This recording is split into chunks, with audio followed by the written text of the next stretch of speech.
Hey, this is Brandon Crawford from the San Francisco Giants, and you're listening to Torture Cast. You're listening to a podcast by and for fans of the San Francisco Giants. Let's go, Giants! With hosts Willie Dills, Chad King, Ben Lee, and Eric Nathanson. Dedicated to the greatest team in Major League Baseball, the San Francisco Giants. This is Torture Cast. Standing on time, not gonna stop. We came to play, ain't slowing down. Falling on, we're here to stay, and we're stomping on whatever's in our way. I'm feeling like a Giant tonight. It's Monday, August 26, 2019, and this is episode 177 of the Torture Cast, the podcast by and for fans of the San Francisco Giants. I'm your host, Chad King, and joining me from sweaty Georgia. Is it sweaty right now, Eric? How's it going out there? Yes, it is still sweaty. It is like 90, I think the feels like is still just under 100 right now. Oh, man, yeah, it's a little hot out here, but, you know, we got that good old West Coast dry heat. Yes, in Gilroy. yeah. Well, I'm a little jealous right now, but you know, what can you do? I chose to live in a swamp. Yeah, get that swamp ass out there. I get it. I get it. We should have a drier swamp ass here. Yeah. Hopefully that might change over the next 12 months or so, but we'll see. All right, well, the Giants did not have the week that we were hoping for. They only played 5 games. They had a couple of off days, including a rare Friday off day. They only won 2 out of 5 this week, and that puts them at an even 500, 65 and 65, 4 games back of the second wild card in the Cubs. So they lost a half game overall in the standings from our recording last Monday. So, I mean, you think about that on the surface and, you know, you go, hey, they lost a half game. Well, time's running out. It isn't the worst thing in the world. But like you said in our pre-show, we were just chatting, they're running out of time. And that sweep in Chicago, especially with those 2 close games, just absolutely killed them, didn't it? Yeah, they looked, and it's funny because they looked like 2 different teams over the course of this week. That Chicago series, they just looked, I mean, they didn't look dead because they scored so many runs in that one game. But it just, I like you, as soon as the Cubs series was over, I was like, that's it. That's their playoff hopes are done. You know, you mentioned it. We're running out of time. Yeah, they made a gain to half a game. No, lost a half a game, but they lost 5 games in the schedule, maybe 6 or 7 if you include the other teams that are, you know, they're fighting with. So it was another Giants type week. You know what I mean? We haven't had a real consistent team this season, and that Cubs series was. You know, I put it out on Wednesday. I shared with everybody why I grew up in Chicago, a Giants fan, and I had such high hopes for that series. And not only did it like crush the Giants, it crushed me personally for a little bit. It took like a full 2 days to recover from that. All my friends were checking in on me, and it was not fun.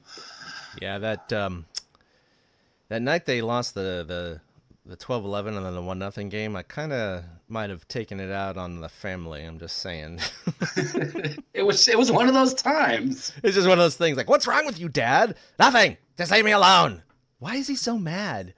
But yeah, I was feeling the same way, man. I was feeling hopeful going in there, and I know they struggled in Wrigley. I think going into the series, they had only won like 3 out of 12 or 3 out of 14 or something like that. I don't know. It was something horrible, but you know, the Giants have been playing well. They just took 3 out of 4. They had won 6 out of 7. They were 2.5 games back, and we were thinking, or 3.5. Actually, they're 3.5 back. So, but still, we thought, hey, if the Cubs or the Cardinals, those are the 2 teams they're playing here in the next couple of weeks. They're fighting for the Central. One of them is going to be in the second wild card lead.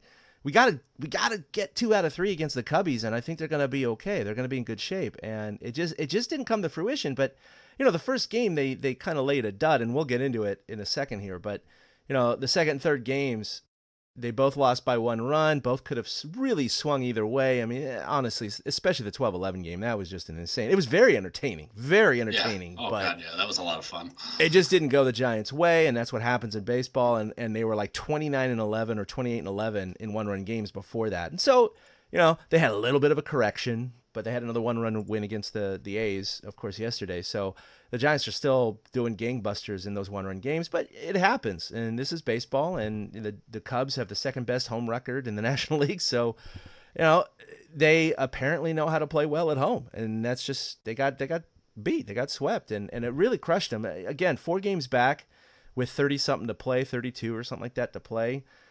The playoff chances are real low. In fact, right now, I think Baseball Reference has them at 3.5%. 538 has them at 3%, and Fangraphs have them at 1.2%. So we all know that it's a dire situation for the Giants, and at 65 wins now, and we are forecasting they probably need to get to about 87 or so. That's like 22-9 or something like that over the last stretch of the season. It's possible if they have another July, but that's a real tall order. Yeah, 32 games left to play. Am I looking at the wild card standings? I am. Being 4 games back with 4 teams ahead of you, it's a really, really tall order. But I mean, they're not lacking for excitement. I mean, no. This was not a boring week by any stretch of the imagination. It's just funny because on the Cubs, they went and laid an egg against the Nats after the Giants series. And it just, to me, showed the difference between playoff caliber teams and the Giants. Like, who knew the Nats were that good as a playoff caliber team? And I watched some of the Cubs this weekend, and every Nats player that's coming up, I'm like, oh my God, this guy can hit. Oh my God, this guy can hit. You know what I mean? And it was like their lineup is so much longer, just like the Cubs lineup is so much longer. And I think that the Giants showed that they still don't have the length in their lineup that they would like, because they still have to rely on role players and bench guys and bit players and old guys. So it really – they were almost schooled by the Cubs, who said, you know what, we're still the new school champions. We're still going to be here, and I'm so happy they turned it around with the 2 wins against Oakland. I mean, it made for good bragging rights. It made for a fun week. But, I mean, this is all I want from the Giants at this point. Entertain me. And they're doing it. And Bochy, he's 9 more wins to reach 2,000. Yesterday was his 4,000th game managed. So what? They're 65-65 with 32 games left to play. They need to go 9-23 over their last 32 games to get them there, and I think that'll happen. And it's at least we have these other stuff to still have fun with. I mean, because imagine if we were, rooting for a team like Arizona or Cincinnati, who you keep thinking, okay, maybe this will be the year they get over the hump, and then you're stuck dealing with the same crap. At least as Giants fans, we have Bochy to acknowledge. We still watch Bumgarner every 5th day. We all still love getting behind Gerald Posey, things like that. and so I thought it was a real microcosm this week of how the season has gone for the Giants. Play like crap and then play a little better, but just still not win games, and then play even better to win some games. But then the weekends, and you have to start all over again. And that's kind of how their season's gone, is, they started out crappy. Think about this. We would be talking about a playoff race if the Giants had just won, 3 or 4 more games in April and May. Mm-hmm. But they've left themselves in this position, and that's why at 65-65, they're exceeding expectations, but they're just going to fall short of the ultimate goal. Yeah, you talked about lineup depth and just the crescendo of hitters, and of course the starting pitching they've had problems with really kind of going into the latter part of the first half of the season, and you drive a good point home. If you just had 3 or 4 more wins, 1 more win a month even, and there's been 5 months of the season, so even less than 1 win per month, if they had added on, they'd be tied for the wild card or even a game up right now. And it goes to show you that they're 4 games back of the Cubs in the second wild card. If they had just won 1 game out of those 3, they'd only be 2 games back right now. And I think our chances, at least, although better, we wouldn't be like they got it's not a lock or anything, but we'd be much more positive right now. And of course, if they'd won 2 out of 3, I believe they'd be a half game back of the next place team. I don't know who it is, Milwaukee or whomever, and Chicago would actually be kind of below by half game. So these games are extremely important, and the Giants are playing better than we thought they would at the beginning of the year. It's just disappointing because if they end up losing this season or losing the second wild card by 3, 4, or 5 games, or God forbid 2 or 1, that you're going to point back to the series and just go, God damn it, just 1 more win here or there, and they could have had it. Yeah, I saw it. It was funny because we didn't really talk during the Cubs series, and then you tweeted it from our account, and I agreed with it. That Cubs series virtually ended the playoff push. It pretty much, they are so far behind the eight ball now that it just makes it almost impossible. And you know, that's fine. We're gonna have Johnny Cueto soon. You know, it's. I don't want to say that I got my hopes up too high, but there was a part of me that thought that, oh my God, this is the Giants. Maybe they can do it. And then reality has come crashing back down to earth this last week. Yeah. And at the hands of the Cubs, who really, really, you know, you mentioned the lineup depth comes back into play, because you look at how the Giants bullpen kind of fell apart in that 12-11 game, and how starters really, really need to stretch it. I mean, I don't remember who pitched Thursday in that 1-0 game. Shark. It was Shark. He pitched great again. You know, it's fantastic. It's just so tough to depend on that being the only thing they can do. And so the Giants, you know, their flaws are showing, and it looks like they're just going to have to play out the string. 32 games left. That's crazy. Well, we have Washington and the lead for the first wild card spot. It looks like they're going to lock up a playoff spot because they're 5.5 up on Philadelphia. So that's going to be really hard to lose. But they're at 73-57. Then Chicago has the second wild card spot currently at 69-61. Then Philadelphia is 1.5 games back, Milwaukee 2, New York 2, and the Giants 4. Now the good news, and this won't sustain, of course, is it was a good weekend for the Giants despite that horrific sweep against the Cubs, because the Cubs go and get swept by the Nats. They've lost 3 in a row. Phillies has lost 1. Milwaukee lost 1 yesterday, and the Mets have lost 3 in a row. They got swept by the Braves, and the Giants won both games over the weekend. So they gained a couple of games on most of these teams right now. But that said, with 32 or so games left, and let's see, it looks like Philadelphia has 33 games left. Cubs have 32. 32. Milwaukee is 32. Milwaukee, New York has 32. So pretty much everyone has 32 games left, except for the Phillies. They have 1 extra game. If you target, again, 87 as that win goal, Philly, Milwaukee, and New York only have to win 20 more games. Chicago only has to win 18 more games. But San Francisco has to win 22 more games. And this is where you get into that whole, if they were just chasing one team and they were 4 games back, I'd say, hey, we've seen it before. The Giants were, 5 games back in late August of San Diego in 2010, right? And they came back and won on that last game of the season. But they played the Padres, so they kind of controlled their own destiny. Right.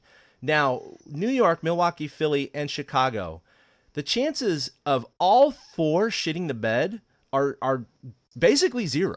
They're basically 0. And so all of these teams, you got to expect at least 1 or 2 teams to play 500. Ones might play a little under 500, but 1 or 2 are going to play over 500. And it's a question of how much are they going to play over 500. And so the Giants have to chase not just 87 wins, maybe, but one of those teams could get 88 or 89, and that really becomes problematic. And so I think that's when fans get all excited about seeing that, they shaved it from 6 to 4, they got a chance. It's like, yeah, you got 4 teams ahead of you, and that's where it's just they don't control any of those teams. They don't play any one of them. If this was a division race, I'm 100% with you. If it was just the first place team ahead of them, I'm with you. It's totally possible. But having so many teams to go over, like you said, the odds are stacked against multiple teams collapsing. And it's frustrating because it's a shame, actually, because the Cubs, of all the teams you just mentioned, the Cubs are the only one of those teams the Giants had a losing record against this season. That's interesting. Taking out the Cardinals, they're 2-1 against the Cardinals right now. But they beat Milwaukee 4 out of 6. Yeah, they beat Milwaukee 4 out of 6. They beat where'd Philly go? They beat Philly 4 of 7. They beat, who's the other team? The Mets. They beat the Mets 4 of 7. Yeah, so they did beat these teams that they need to beat. But when you go 1-3 against Atlanta and 2-4 against the Cubs, or 3-4 against Cincinnati, 1 game against Cincinnati switches, it's different. Win 1 game against the Yankees, it's different. They went 1-5 against the Nats. Win one of those games, it's different. And it just it does. It puts them too far behind the 8 ball. I'm with you. If this was a division, we'd totally be talking it up right now, but it's not. And it was nice though, because they did move on to the weekend. weekend, and it was Players Weekend. Yeah. Just like in years past, I think this is about third or fourth year they've been doing this. They let the players, they do special uniforms. In the past, they've been very colorful. We'll get into the uniforms in a moment. They get to put nicknames on the back of their jerseys, and because of the way the uniforms were all white and all black, the only way for them to show individuality was on their cleats. So, like, Stephen Vogt, I don't know if you saw the picture, he gave his cleats to his kids and let them draw all over them. Kevin Pillar had Baby Shark. DJ BC Raw had pictures of his kids on there. So it was, it's fun to see them show some personality. So, I mean, did you enjoy Players Weekend? Did you like I hated the uniforms. I'm sure it's not influencing your thought on it. I hated the uniforms. This is about individuality, and they looked it was all about conformity. Mm-hmm. I didn't understand it.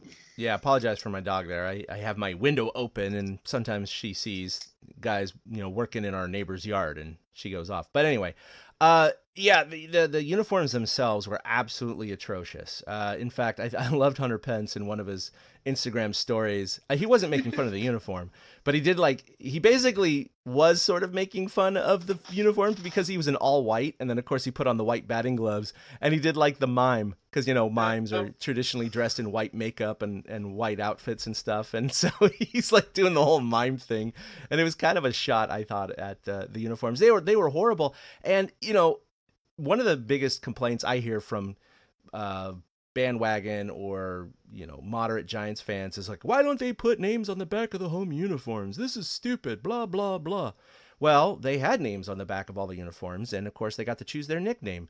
The problem was, on TV you couldn't read any of them, especially the white uniforms. And so it just was so problematic, because on TV, unless you just are 4K and you're up close and you really can see the detail, it just looked like Spy versus Spy, from Mad Magazine. Yep. I mean, it was just like white and black, and you're just like, I can't read anything. This is stupid. And it really was. I didn't mind uniforms in the past having the alternate, black and orange and kind of more Little League uniforms, because that's what it's supposed to evoke. It's supposed to evoke being kids, right? Well, kids aren't wearing all black and all white, and I didn't like it. It was some MLB marketing team that thought that this would be a cool way to do it, and I absolutely hated it. I love Players Weekend, I do, overall. I think it's really cool because it kind of, lowers the curtain a little bit. It's like letting the players, choose their nicknames and the colorful cleats and the whole thing. But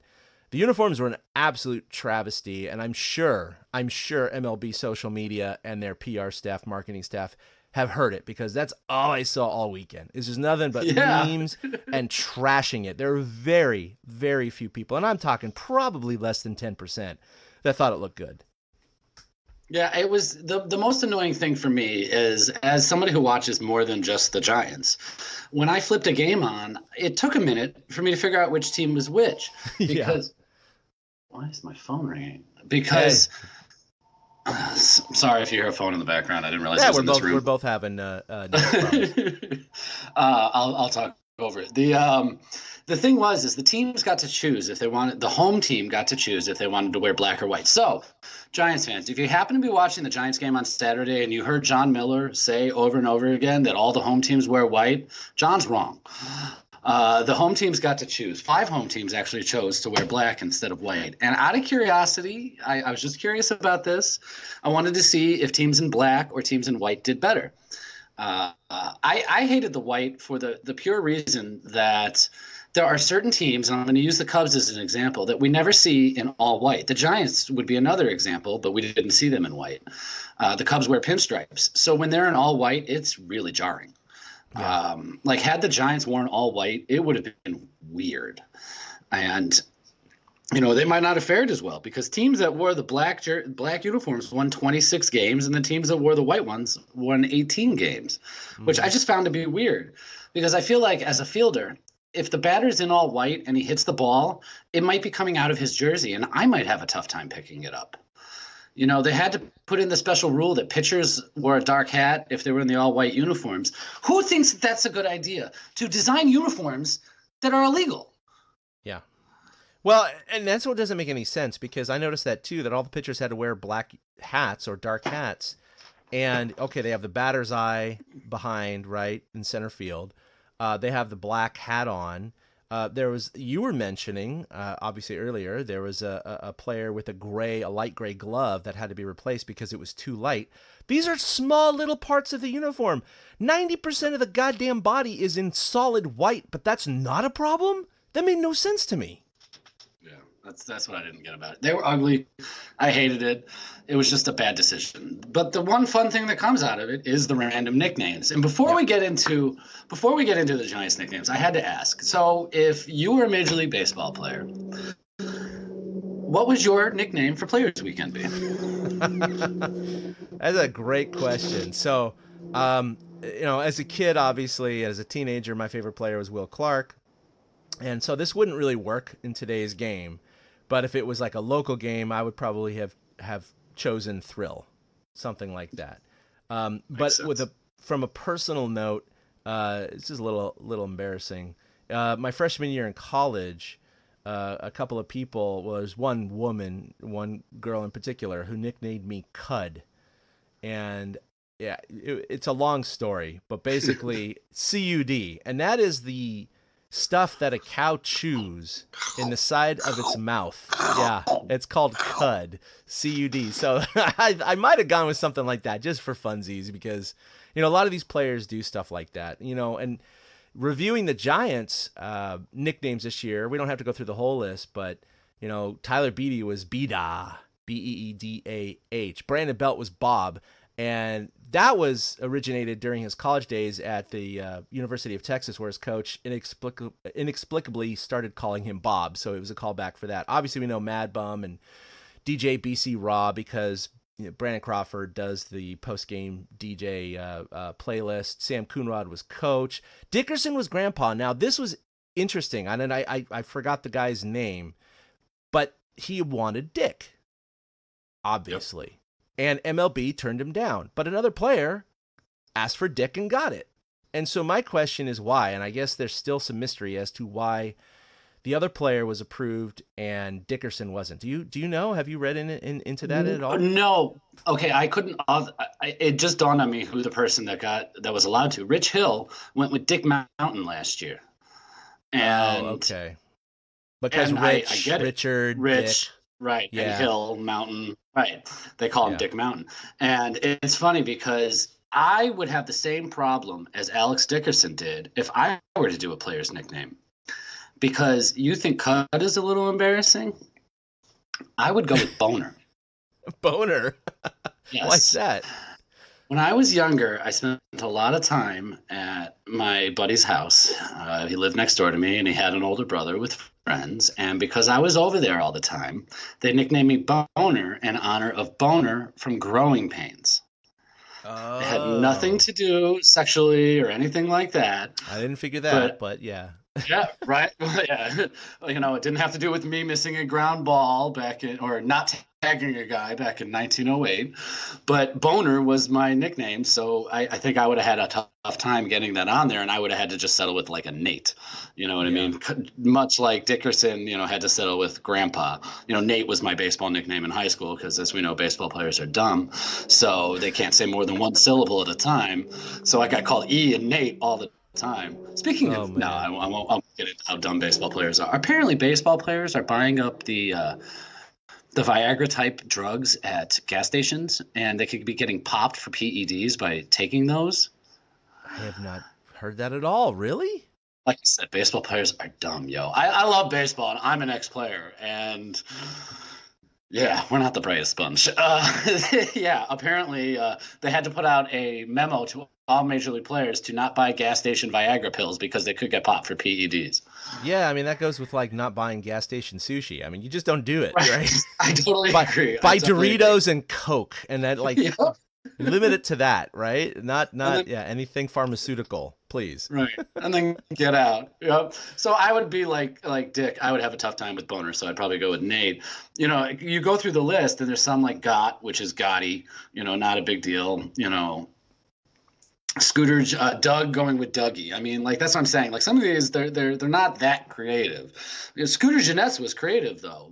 Going with Ryan, since he does already is known by Scooter, and I shared the story of where that came from a couple weeks ago.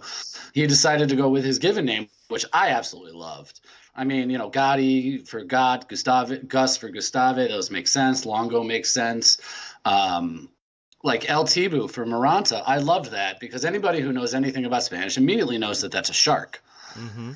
And we've had a white shark on our team before, and we have a shark on our team right now who went with lots of sharks. Yeah. Yeah, right.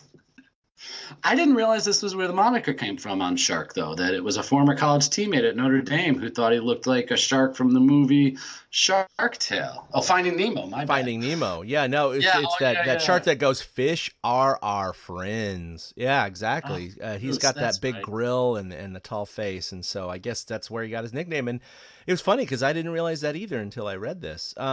You know, the one that confused me, maybe you know this one, because Buster has typically had Buster on the back of his jersey, but this year he had Humbus. I don't know where that's from. Ty Block. During spring training, and Ty Block's routine is to try to pump other people up a lot of the time. And he's the kind of guy that's like, hum, bum, let's go, let's get him. Hum, bus, let's go, let's get him. And for some reason, he always throws that hum in there. So because the players choose these nicknames all the way back in spring training, which makes no sense considering there's so much player movement nowadays, he went with hum bus because Block had used that, you know, trying to pump him up and pump the team up. And I'm pretty sure some other guys, you know, started needling him about it or something like that. And so that's why he went with hum bus, because of Ty Block. Oh, who's that's good. Not even in the organization anymore. Obviously, we know Panda. Austin Slater went to AC because Slater from Saved by the Bell. He was AC Slater. Will Smith went with Smitty. Solano Soli. Suarez Eddie. Don't know where that came from. Stephen Vogt, I believe. Now, that, of course, was his A's days, from his A's days. And so it was just very prophetic in the sense of how Vogt did this weekend against the A's. It was kind of like it wasn't a middle finger or anything like that, but you know, he chose that, like you said, back in spring training. But that was pretty cool. Tony Watson, Tone Ranger, and of course, Yastrzemski went with Yaz. What else could he possibly go with? Little Yaz. He should have gone with Little Yaz. Little Yaz would have been fun. Yeah. Yeah, but he's 28, so he would have felt weird about it. He's 28. I think he just turned 29, actually. Yeah, he's an older rookie, so yeah, it is what it is. So, all right, those are some pretty cool Giants nicknames. So what do you think your favorite was from across Major League Baseball? That's tough. I'm not a big fan of like the 2-letter nicknames like Pilar, KP, Chris Bryant, KB, and stuff like that.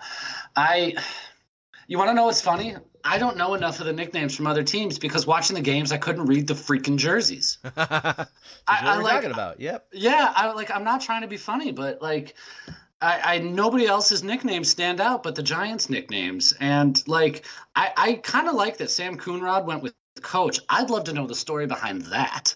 Yeah. You know, where did Coach come from? And honestly, I think Dick going with Grandpa was my favorite because he does have that like hunch.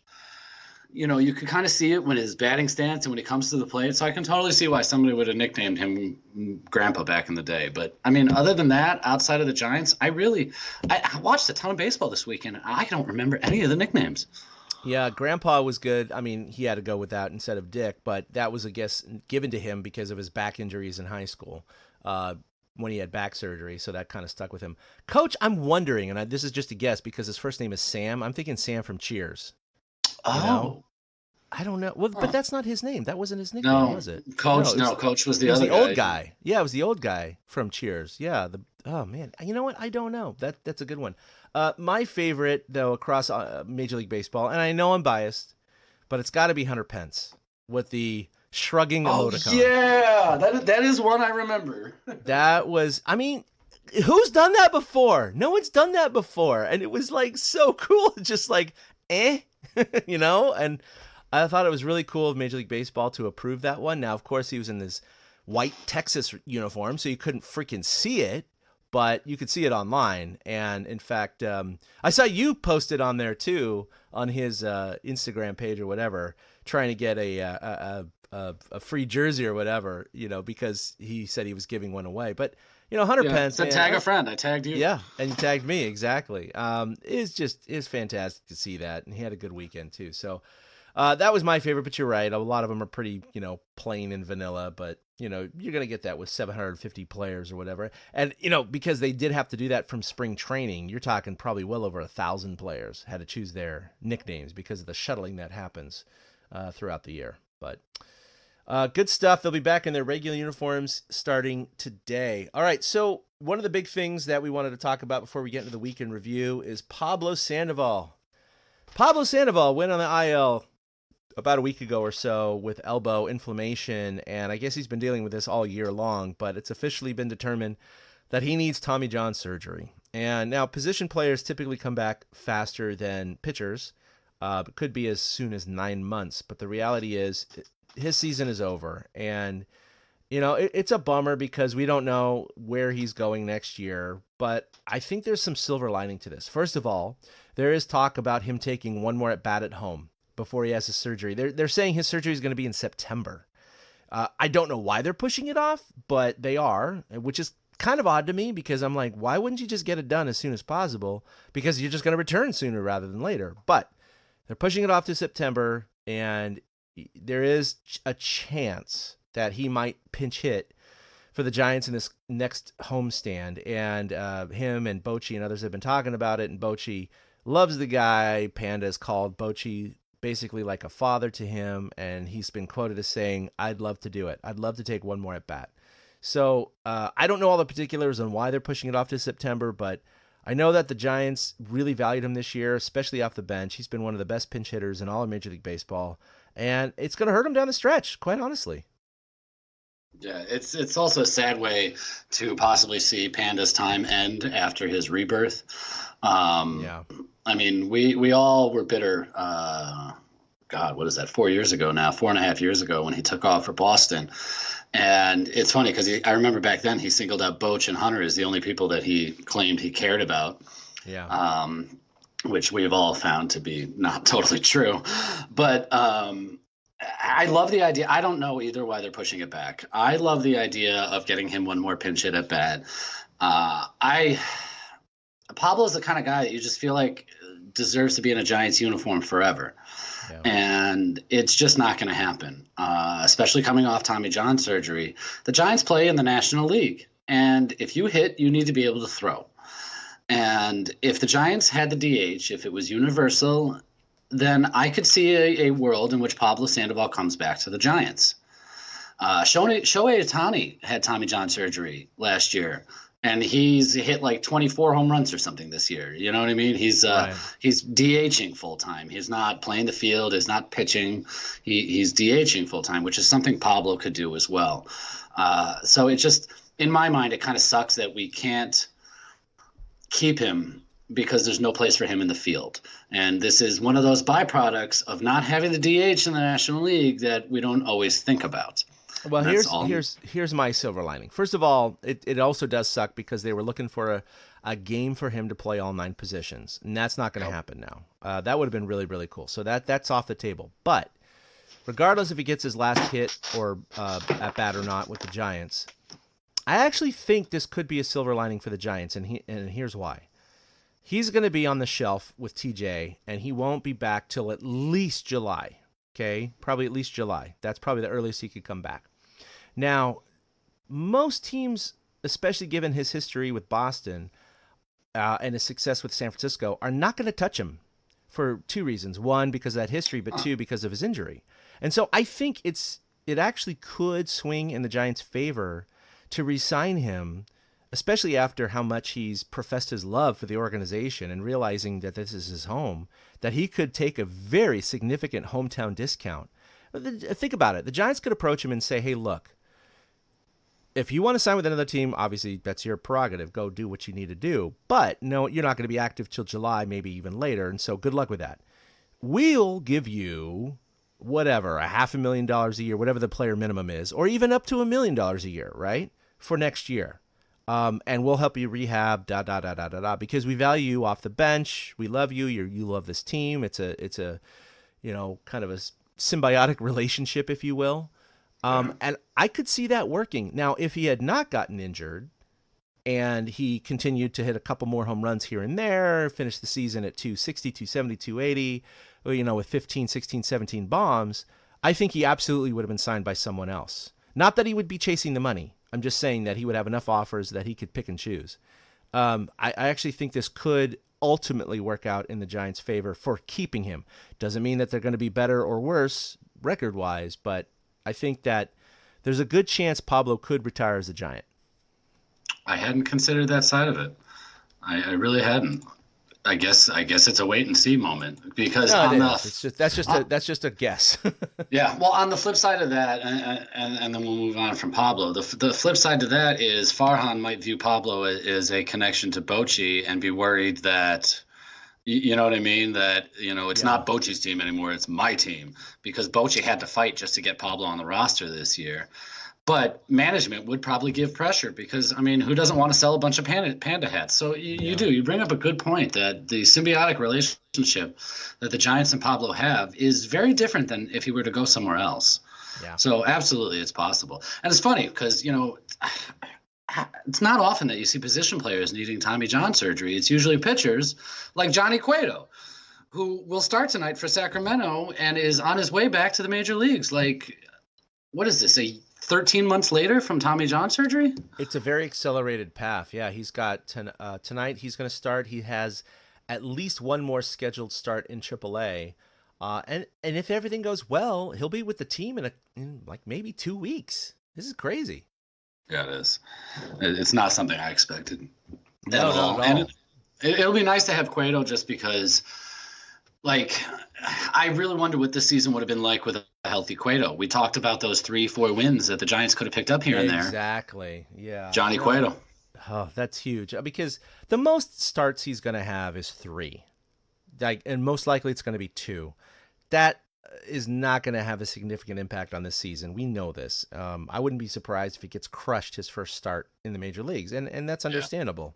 So, I don't think he's going to make a difference this year. But you're right. If he had been healthy, if he didn't rip his elbow, I think for sure as he would have been the number 2 starter this year. But if replacing one of those 3, 4, 5 starters, he probably would have at least had a couple of wins over losses this year, and maybe pulling within 2 or 3 games or 1 game of a second wild card. So that's a really good point you bring up. It sucks, but injuries are a part of the game. So. Yeah, but it does make me happy for next year. A healthy Cueto going into next season, should be a positive for the Giants. Yep. And hopefully he's one of those teams or one of those players that actually exceeds expectations after TJ. So we'll see. Yeah, that would be great because we really, I know we're still in this year, but we really don't know what to expect in the offseason and for next year.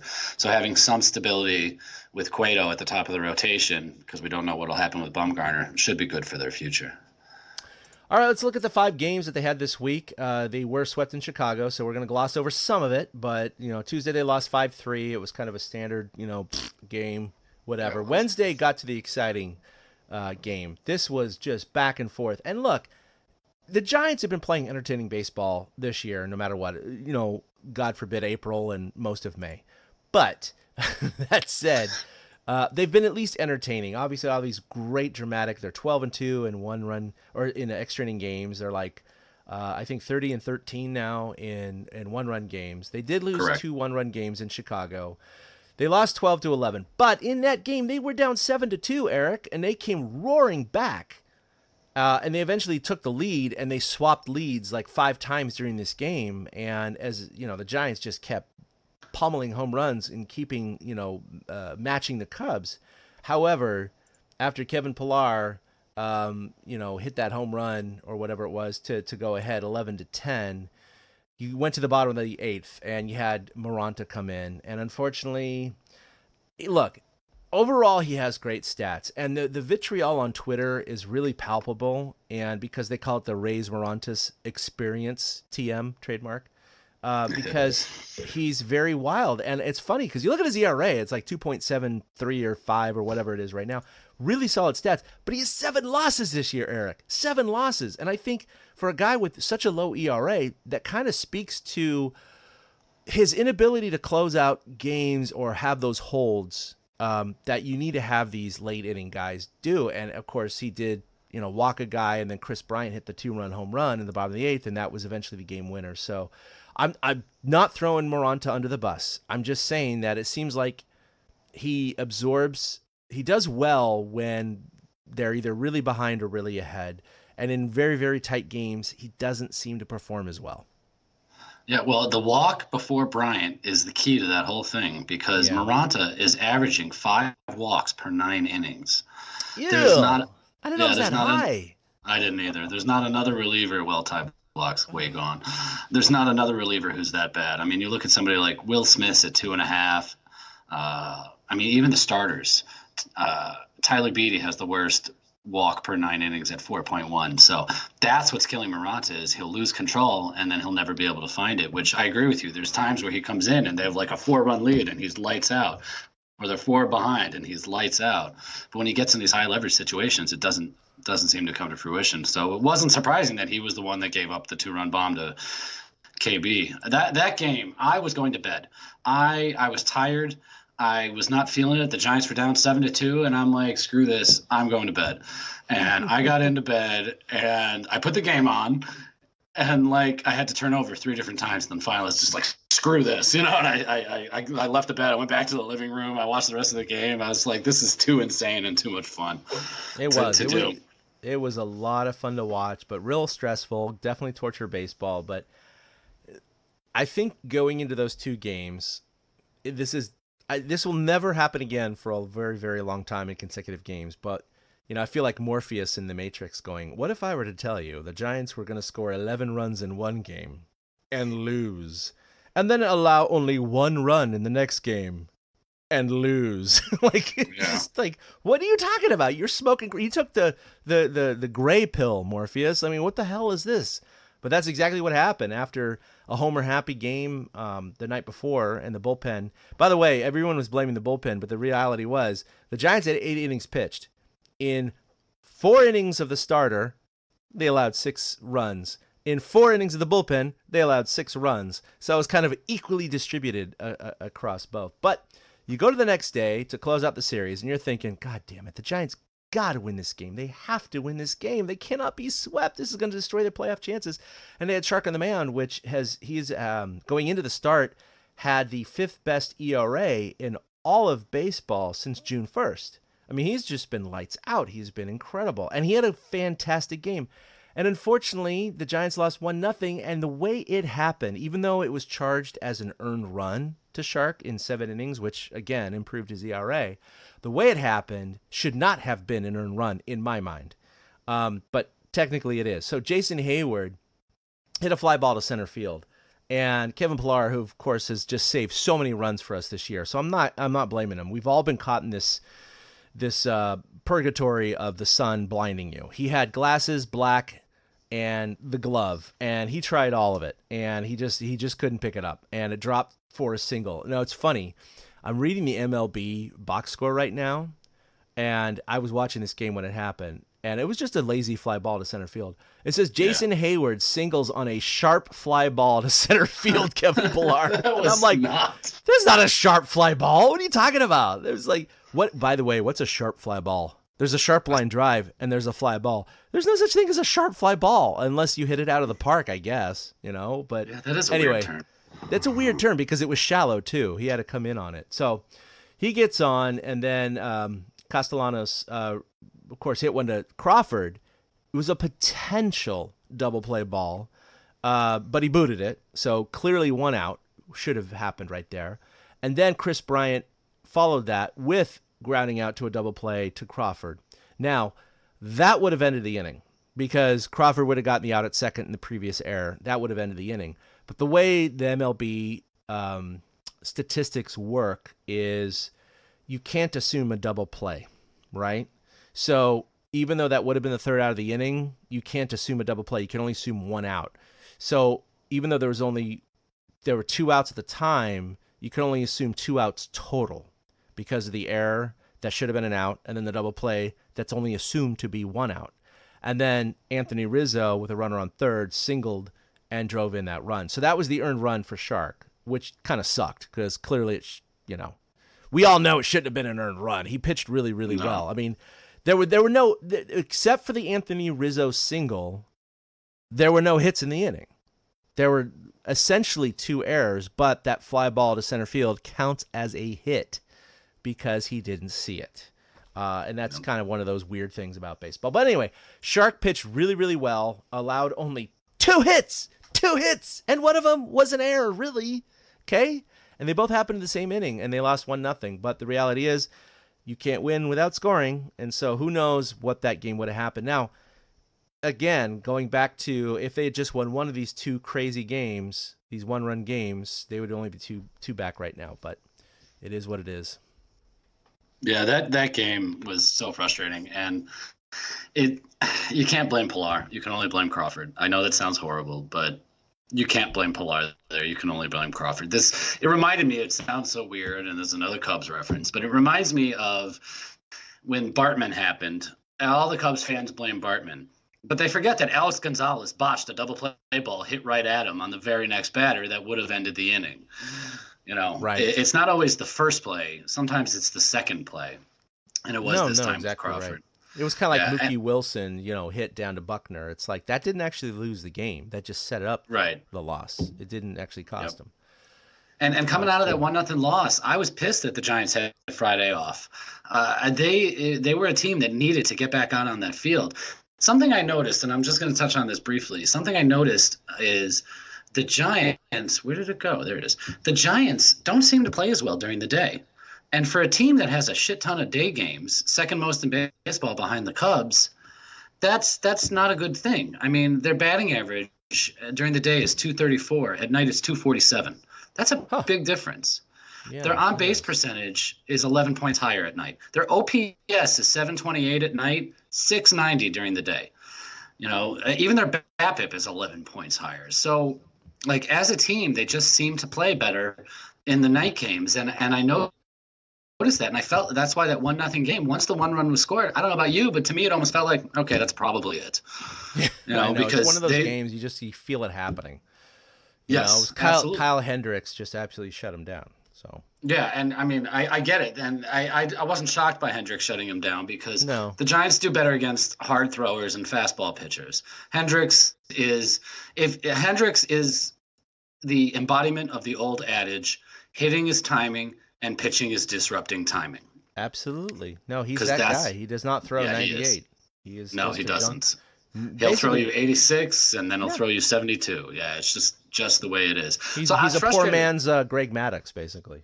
Yeah, absolutely. And those are the comparisons Cubs fans like to give. He threw a complete game shutout in 91 pitches this year, Hendricks. Yeah, he did. But that's why having the day off on Friday. First of all, I hate the scheduling with the day off on Friday. The Giants had Friday off for the first time since April 9th, 2004. Wow, and the only reason they had that April 9th, 2004 off was because what's that?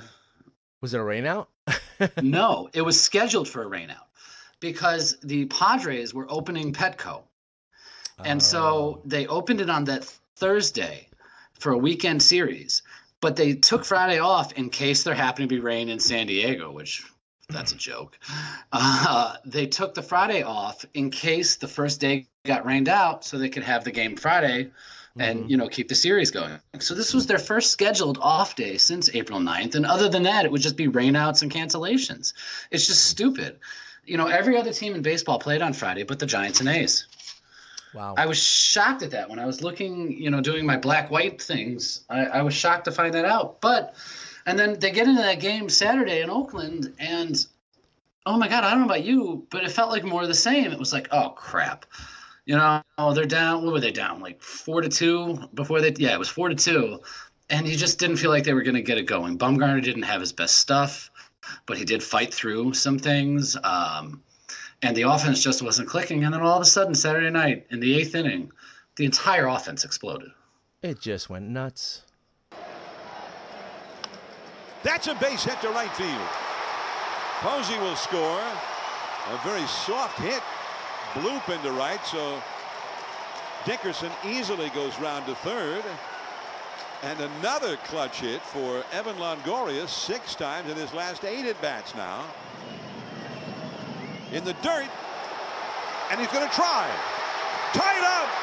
Dickerson scores on the ball that got away from Fegley. Along the right field line, slicing toward the corner. That ball is a fair ball! Longoria scores. Slater also scores.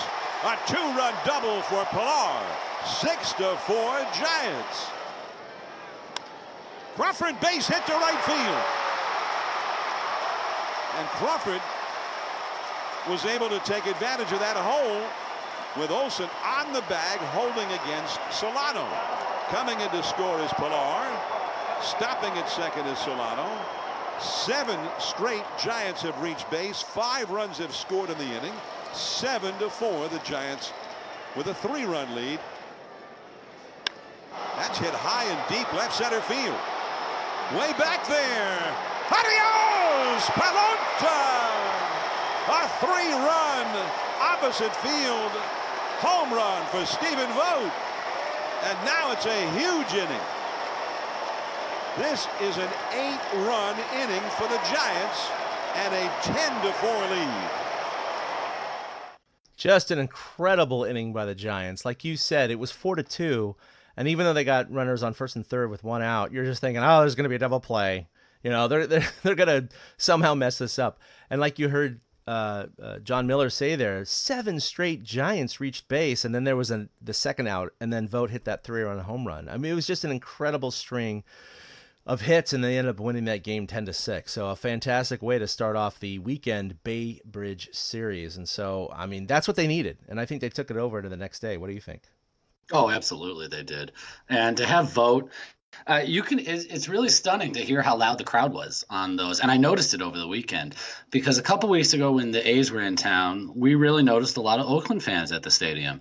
So it was really kind of cool to hear the Giants fans really come out and roar. And then it being Vogt, and the fact that he's the XA that they love to put the cherry on top just made it. I mean, he made the first out in the inning and still hit a 3-run homer in that inning, or 2-run homer, 3-run homer. 3-run homer. So, yeah, so it's like it's kind of weird, you know what I mean? And the Giants got to beat up an old friend, Yasmiro Petit, and like you said, they brought it over to Sunday, where Longoria he has been so clutch lately. Like, I am shocked at how positive I've thought about Longoria lately. Like, earlier this season, it was another struggle. And right before he got injured, and he was on fire, and then it took him a little bit coming off the injured list, and Longoria's knocking the ball over the yard again. And Sunday, they won 6. Driven into right center field, but Canna looks like he's got a beat on it. No, it's out of here. He deked all of us. And Longoria ties it up with his 17th of the year. Ball is jumping today. Here's the pitch to Longoria. It's a changeup, down and away. Probably right where he wanted to throw it, but Longoria is ready for it. Golfed it out to center field. And Cannon was trying to play it off the wall and never got to the wall, went over the wall. Yeah, that was an interesting home run because I didn't see that one live, but the ball was a changeup like Sean Estes was talking about there, and the ball was a good 4 to 6 inches below the strike zone. And Longo just looked like he was waiting for it, and he just drove it to center field. And watching the replay, it did look like, oh, that's a gapper. That's going to be off the wall. I see Kana out there just like, wait, what? And the pitcher just like reacting like, what? How did that go out? And, that part of that is a product, to be honest, of the juiced ball this year. We know this, but these players are used to the ball not doing this year. But at the same time, you got to tip your cap to Longo for hitting where, it was a good pitch. It was a good pitch, but he tied the game there. Yeah, it was. He deked us all, like they said. It's funny though. I also didn't see that one live. So when I watched the replay and heard Kuiper's call, I was like, wait, because that was a laser beam. That ball. I mean, I don't think that ball got more than 15 feet off the ground. It was so good. That was a laser shot, and then of course, The A's tack on a run later in the game, and the Giants load the bases with 1 out in the top of the 7th. And guess who comes up again but Evan Longoria? On the ground and a base hit. 1 run scores. Here comes Solano. They're going to play. He's going to score. And the Giants take the lead. He pulled it right in the hole between Chapman and Simeon. He got a sinker in on his hands at 97, but he was ready for it. Got the hands in, got the barrel to the ball. And Solano held up at first. It was lucky that throw was offliner. He would have had to play at the plate. So, yeah, it was another ball that was 97. He called it a 97 sinker. I don't think it was a sinker, but I don't either. Yeah, that would be pretty good.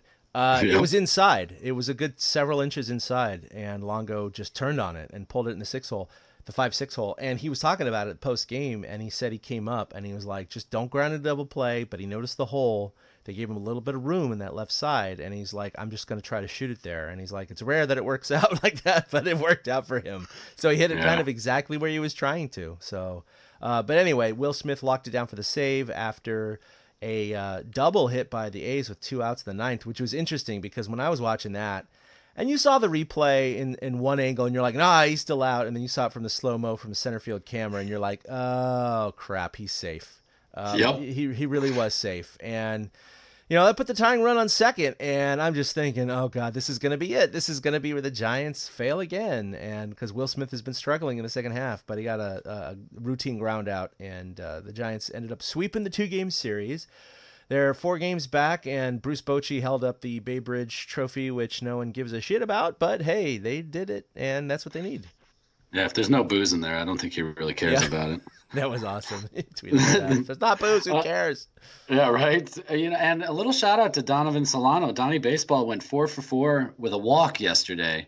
So he was on base 5 times out of the leadoff spot, which is a rarity for a Giants hitter these days. No, it was awesome. They made that switch recently with Belt. So let's talk about who's hot, who's not. I'm going to let you take who's hot. I took that last week. All right. Well, Donnie Baseball, on that strength of those 4 hits yesterday, went 6 for 11 since we last recorded. So I'm guessing that's over the last 5 games. Yep. Brandon Crawford. Finally, made it to who's hot. He's not on the who's not list. Because over the past 5 games, Crawford went 6 for 15 with a double, a triple, and a homer. And it did feel like his stroke was a little bit better this weekend. He was starting to drive the ball the other way. There's no name under this one, but I'm just going to take a shot. I'm going to take a shot in the dark. Hold on. I'm going to take a shot in the dark. You know who this is. Longoria. Yes. He went 7 for 18 over the last 5 games with 2 homers and 7 runs driven in and key clutch hits along the way. Like, there's a different confidence with Longo at the plate now than there used to be. Shark, like we talked about, was dominant during the 1-0 loss on Thursday. His last 6 starts, he has a 1.49 ERA, and the Giants are 4-2 in those starts. That's 36 1/3 innings pitched. He's given up 19 hits and 10 walks, so that's 29 base runners and 36 innings pitched. And that's going to do it every time. You keep that whip low, you keep traffic off the bases, and that's what Shark's been able to do this year. And then Bumgarner, even though he didn't have his best stuff on Saturday, still, over his last 4 starts, he's had a 2.52 ERA, and generally he has looked like the ace that the Giants need him to. There's never a doubt in my mind that they're going to win when Bumgarner takes the mound right now, and that's what you want out of your ace. Yeah, he had that stretch where the Giants won 9 out of 10 of his starts, and I know he's had a couple of hiccups here and there, but still overall the second half, and really from July, before the second half started, to now, he's been a completely different pitcher. You look at his stats, and it's still like a 3.7 ERA, so it's not great. But I was looking at his career WHIP. I don't have it up right now, but this year his WHIP is actually a little bit low below his career WHIP, but his ERA, of course, is a little above his career ERA, which is like 3.05 right now. So he's had a little bit of bad luck, and his home run rate's up this year. It's that hard hit ball problem. That's, I think, what contributes to the higher ERA, even though his WHIP is lower. It's those extra base hits that are falling in and driving in more runs. I'll take who's not. So you have Scooter Gennett, 0 for his last 11, and I know a lot of people have been clamoring for that, going, look at Joe Panic, he's hitting 360 with the Mets. They knew how to fix him. And it's like, guys, small sample size, please, to pump the brakes on that, And besides that, he wasn't doing well with the Giants the last year and a half plus. And, you know, sometimes it takes a new bit of scenery. And why not just be happy for the guy? I mean, you can't always translate your frustrations with a man who goes to another team and does well and going, well, if we just had the proper coaching, he would have been hitting 350 for us. No, that's just not the way it works in baseball or a lot of other sports. Sometimes a change of scenery is really good. He's from New York. Maybe the hitting coach, which, by the way, is Chili Davis. He did give him some tips. Chili Davis has been credited with helping him a little bit. But we don't know how he's going to do overall. His contract was extended with the Mets, so he'll play with them next year. And I would not be so shocked at all if he hits, 250 with them next year, 230 with them next year, whatever. Let's be happy for the man. It just wasn't working out here. And unfortunately, Scooter isn't really working out as well as we had hoped, but again, small sample size. We'll see what happens. Buster is 2 for his last 18. Belt, again, 2 for his last 16. The Brandon seemed to always be on this list. And then Yaz, been great this year, but he has just a little hiccup, 4 for his last 20. But what really stands out is 10 strikeouts. So half of those at-bats, he's whiffed. So that's not very good. But again, it's just 5 games, so we'll see. I think he had a 4 strikeout game the other day. Because I seem to recall sitting there. I think it was the Saturday night game against Oakland, because he struck out in the middle of that 8th inning. Yeah, because he came up to the plate during that 8th inning, and I remember sitting on the bottom. I'm like, oh man, he's already K'd 3 times tonight, and then he struck out again. That is my biggest concern with Yaz right now, is the strikeouts, and maybe putting him at the top of the order was a little too much pressure. Who knows? No, maybe he's just not. Yeah, he's not a full contact kind of guy. Obviously, he has the power right now with the juice ball, but. Yeah, he just doesn't seem like a prototypical leadoff guy. But the Giants don't really have a prototypical leadoff guy, except Solano seems to be fitting the bill. I mean, the guy's hitting over 300 with the Giants. He's been just absolutely incredible, and he's got some speed. He's not a base stealer, but I think that's probably the right way to go for the next few weeks. Yeah, I agree with that. When Donovan plays, they should stick him up there. And these two guys that we just talked about, Solano and Yaz, are the result of transactions that Farhan made during this year. And every week we've been going over these transactions, and the list is longer than my left leg. And finally, towards the end of August, the Giants have slowed down. Believe it or not, they only had 4 transactions this week. Sean Anderson, after he came off the IL, he went on a rehab assignment down in Sacramento. He didn't come off the IL technically yet. He was sent on the rehab assignment first. Travis Bergen, he was the Rule 5 pick from Toronto, and he was sent back to Toronto because he just got lost in the roster crunch. Yep. Andrew Suarez, who hadn't been horrible out of the bullpen, he also hadn't been great. He was optioned back to Sacramento on the 23rd, and the corresponding move was to bring Sean Anderson back from the injured list over the weekend so that they could put him in the bullpen for the A's series. They say that he might get some starts again, but for right now, Anderson's just going to be a long man out of the bullpen. All right, so you have this week in more of a Major League history date. This is history. But... Yeah, this is total Schadenfreude. How the hell do we say that? Schadenfreude, yes. Schadenfreude. Well, if Giants fans will remember, back in 2012, the month of August was very interesting. This was the month that Melky Cabrera got suspended for the PEDs, and the Giants, Melky had been such a catalyst for the team. Everybody's like, oh no, the Giants might blow this. The Dodgers, they saw an opportunity. 2 weeks after Melky got suspended, the Dodgers on August 25th of 2012 made a major trade to try to catch the Giants. And then they fell on their face. Mm-hmm. The Dodgers, if you'll remember, people remember this was the biggest blockbuster deal in Dodgers history. They got Adrian Gonzalez, Josh Beckett, and Carl Crawford from the Red Sox on August 25th. On August 25th, the Dodgers were 2 games behind the Giants in the division. 2 weeks later, what day of the week was that? Sorry. That was a Saturday, August 25th. 2 weeks later, Saturday, September 8th, they were already 4.5 back. Yeah. And then the Giants clinched the division. I believe it was Wednesday, September 19th or Thursday the 20th or something like that. Yeah, they had so my week in Giants. Ago, yeah. Right. My week in Giants history is the fact that the Dodgers tried to catch them and fell flat on their face, and it's just hilarious. And then after that, the Dodgers have won. This year will be 7th division in a row. So that is the last time anyone other than the Dodgers have won the West, unfortunately. Right. And but that's they still haven't won a World Series, so who gives a crap? Yeah, right. We'll see what happens didn't even this need year. to win the division to win a World Series during that time. Totally true. All right, so coming up, we have 2 against the Arizona Diamondbacks, and then 4 versus San Diego. I'm going to, and this is all a big homestand. I wish I could go to this series. I would have normally, I guess, next week too is it this week?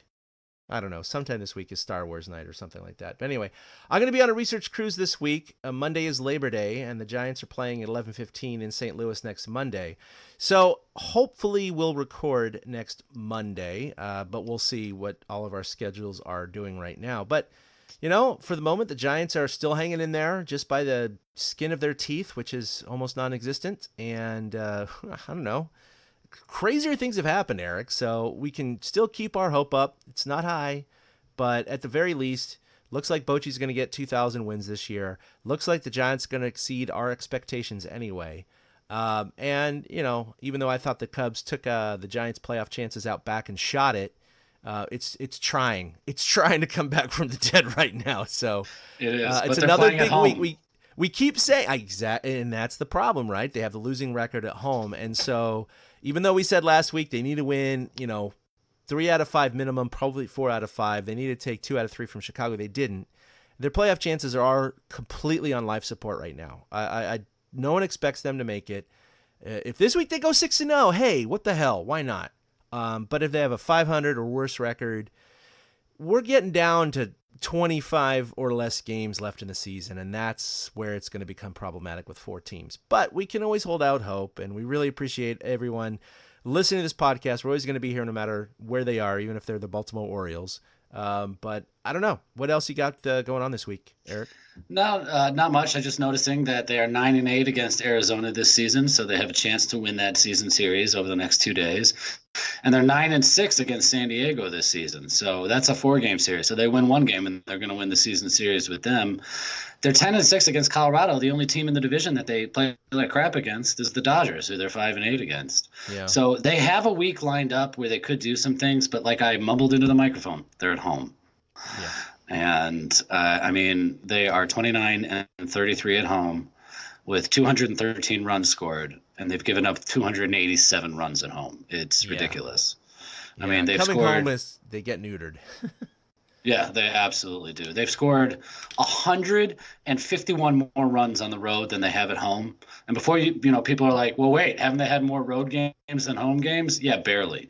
They've had 68 road games and 62 home games. So by the end of the week, that'll even out, and they'll still be way behind the 8 ball. So as much as I love seeing division matchups again, I get tired of the A's series and stuff like that. It'll be nice to be at home, and hopefully Pablo gets his at bat this week. That's all I'm kind of looking forward to. Hey, 20 runs a game in this homestand, and they catch their road run production, so they're all good. No sweat. So, no sweat. No problem. Oh wait, all they right. moved the fences in, right?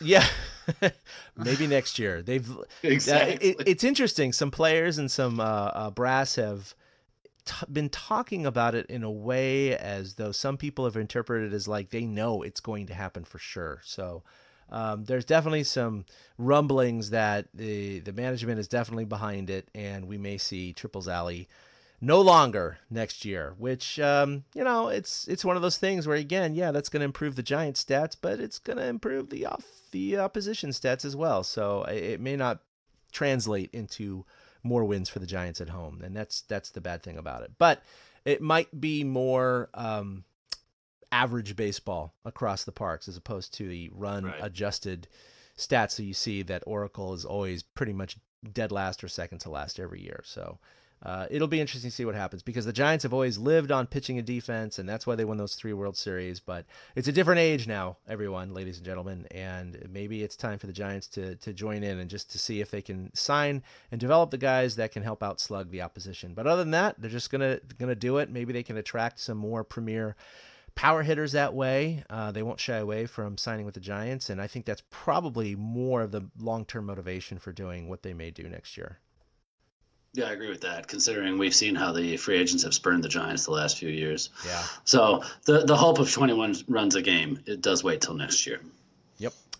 All right, well, that'll do it for episode 177. You can follow us collectively at TortureCast, like us on Facebook, check out our website at torturecast.com. We have our podcasts and articles there. You can follow us individually at 2 Out Hits for Eric, that's with the number 2, myself at ChadK21. Other than that, we will see you probably next Monday for episode 178. Until then, a boom. Fucking Cubs. A big thank you to everybody for listening to the TortureCast, the podcast by and for fans of the San Francisco Giants. Follow us on Twitter at TortureCast. You can also like us on Facebook or check out our blog at torturecast.com. I also want to say thank you to Ashcon and Bailey for letting us use their song Feeling Like a Giant for our intro. For Ben Lee and Chad King, my name is Willie Dills saying, we'll see you next time.